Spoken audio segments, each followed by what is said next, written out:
All right. It's a Down Beach Buzz podcast for May 15, 2025 with Sherry Lilienfeld from eXp Realty. Ventnor, Margate, Longport, Brigantine. What do you got to do? Buy, sell, residential, commercial. Reach out to Sherry at realtysherry.com. And Paul Scollage, he's the man from rate.com. Buy a home, refinance, rate quote, whatever it is. Just call him and talk about money with him. It's that simple. Go to rate.com and ask for Paul Scollage. We miss Paul. Paul's been vacationing a lot. The man is always somewhere. Well, he's very busy, very successful. So on occasion, he has to take a break, do a little deep sea fishing.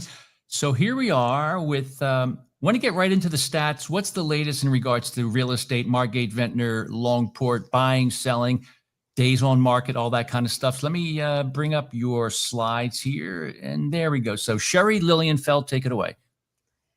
Okay. So, so I'm just going to really focus on single family and Ventnor and Margate. And we have, obviously since January, we've seen more homes hit the market, 31% increase, 55 homes. But actually last month we had more homes on the market.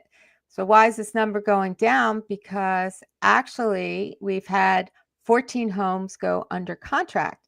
It was a very active month in Margate. I mean, that number is up from like 6 or 7 in previous months. So 14 homes going under contract, which is great. Again, there wasn't a lot of activity in January. 6 homes went under market. So definitely see more activity. So what does that mean in terms of, I love to do my absorption rate. My absorption rate really tells you how much inventory you have, right? So there's 55 homes that are active, 14 homes in the last 30 days that went under contract, which means you have a 4-month supply. That's more towards the seller's market. And again, that's because we've had more activity, inventory being taken up by sales, which is pretty awesome and very happy to see that.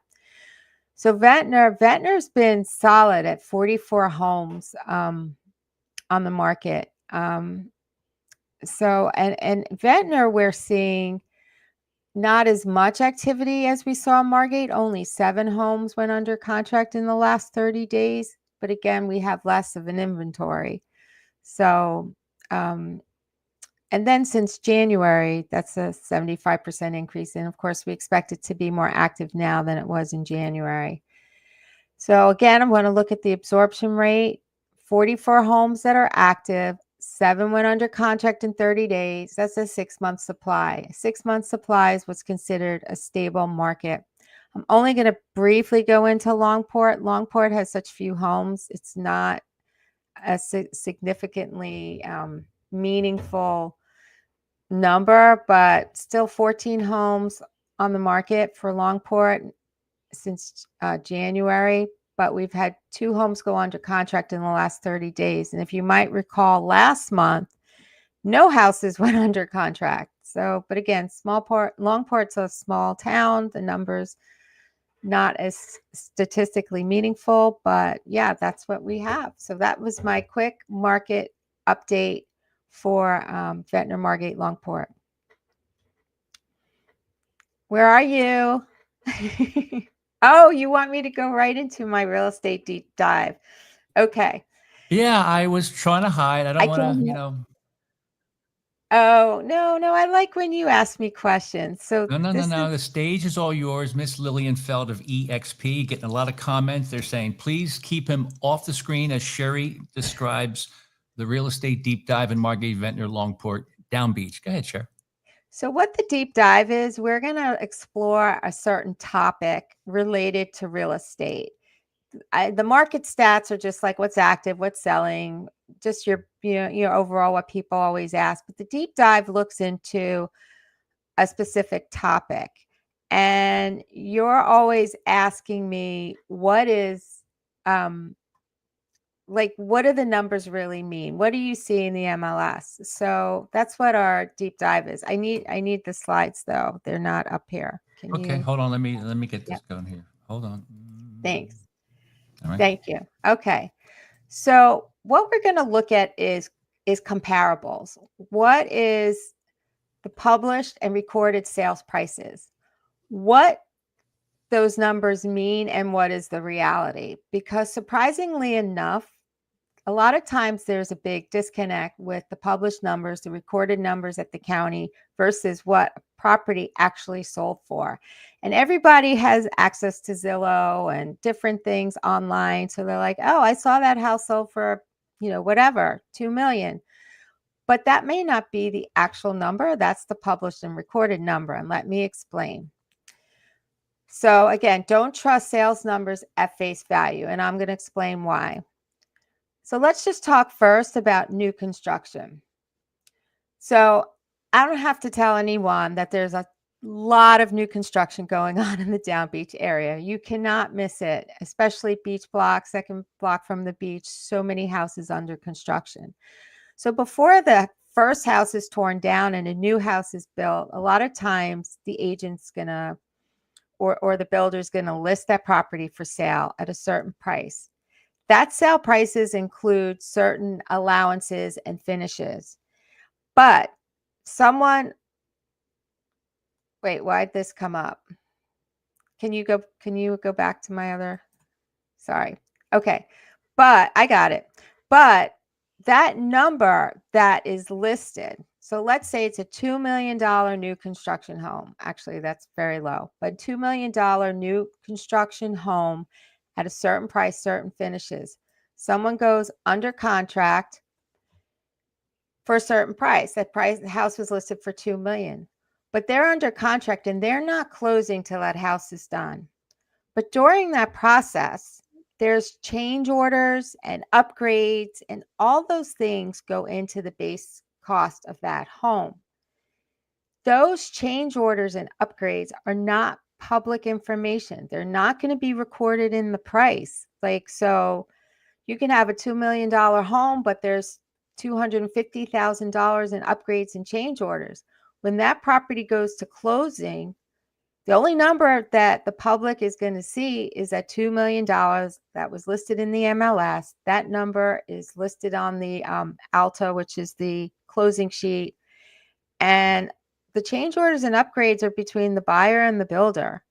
And the realtors aren't involved typically. I don't know. Do you have any questions? I know this is something that you love to get your hands on, but I could further explain and then you can. Well, I will tell you what I think is a issue that more people need to be aware of, and that is what's the actual true value of that home, since taxes come from that number, that recorded number. That's, I guess you have to wait till it's recorded at the county level. What did that house actually sell for? Because sometimes you might find somebody paying down the points if it's financed.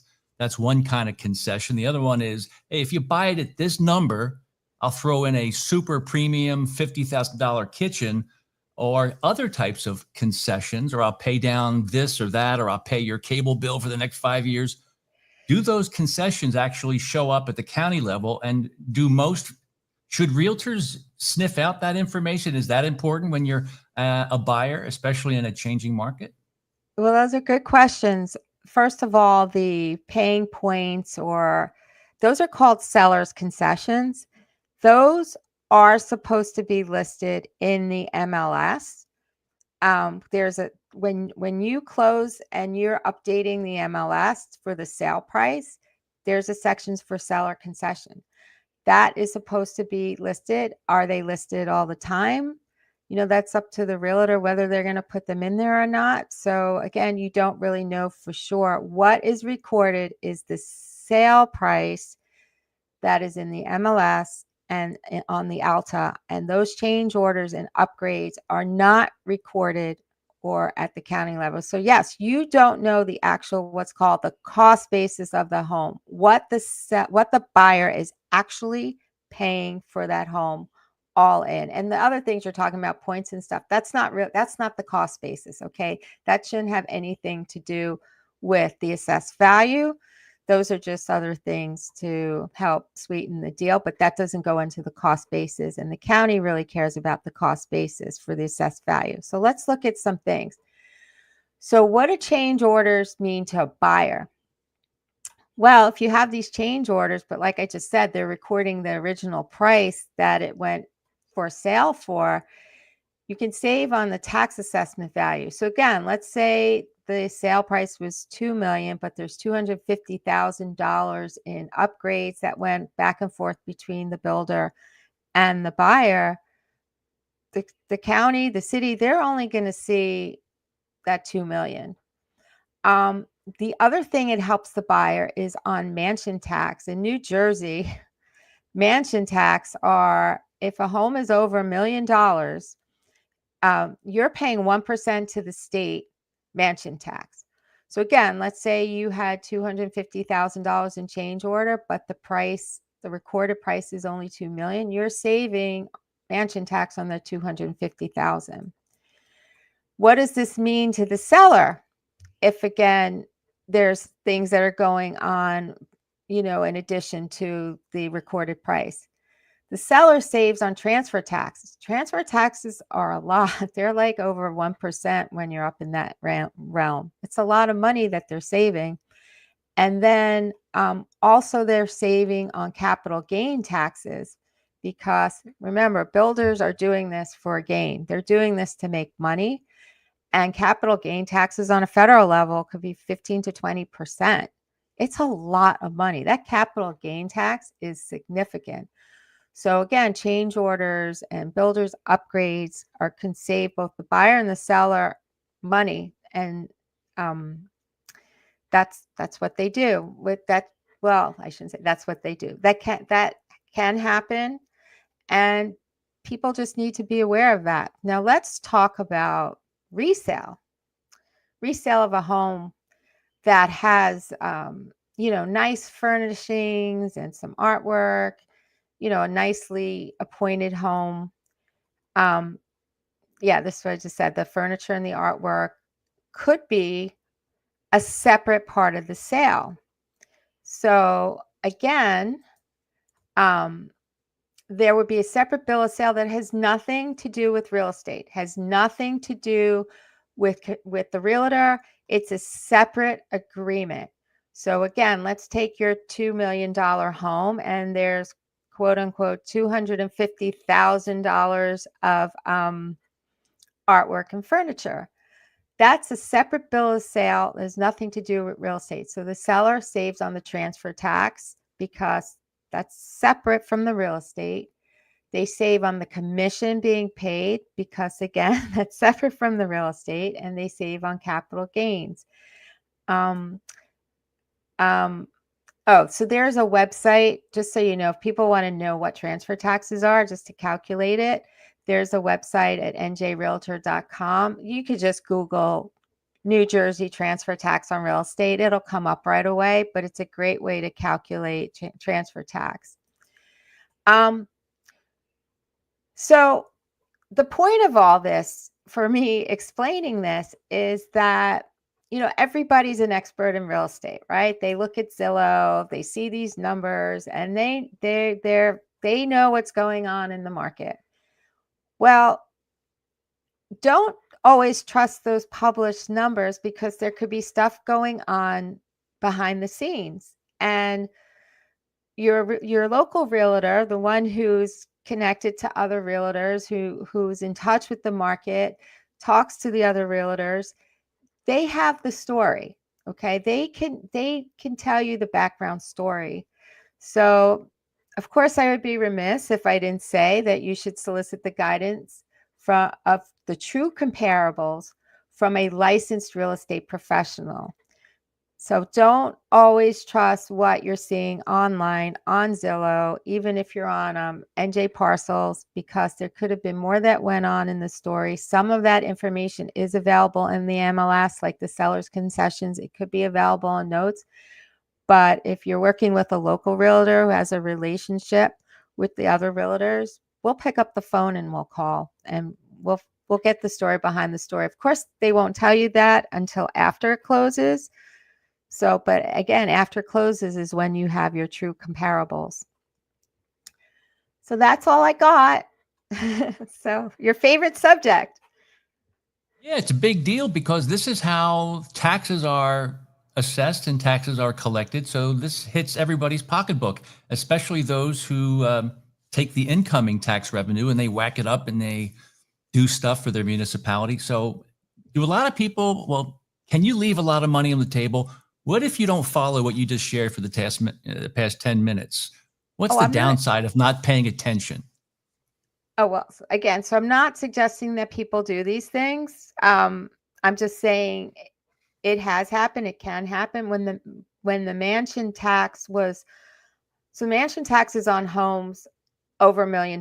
So if your home was $999,999, dollars, you're not paying a mansion tax. If you add one more dollar, you're paying 1% mansion tax. That tax goes to the state of New Jersey.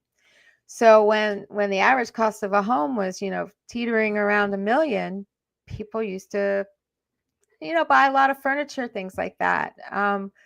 It was common. So I'm not suggesting to do it. And also, if your furniture is more than 10% of the sale price, you will trigger an audit, or, like, you have to be reasonable about this. Like, so whatever you do, you have to be reasonable. It has to make sense to the average person, like what you're paying for. And that makes a lot of sense. So anyway, but it's important that people understand, like, when you're buying a property, that, if you're saying, oh, I'm paying more than I should because this house went for that and that house went for that, and the answer could be no, actually it went for more all in to the seller. So I just think people need to just not take these numbers at face value and know that there could be a story behind the story. And that's why you work with the professional to find that story behind the story. Don't rely just on Zillow. Don't rely on what you saw as maybe the transacted price. There's a lot of other variables. That's what you're saying, right, Sherry, from EXP Realty. Go to realtysherry.com. And so, Sherry, how can people reach out to you? Email, website, phone number, smoke signals? How do they find you? Well, like most people, I always have my cell phone on me. So my number's up in that corner, 609-287-1795. And realtysherry@gmail.com. And my name is spelled with an I at the end, Sherri. Oh, and some people don't know how to spell realty. They add an I in it. They want to say REALITY, realty. It's realty. So let's get that straight. All right, we just finished segment number 1. We'll be right back, and we'll take a break. Just wave, Sher, and we'll come right back, and we will get back.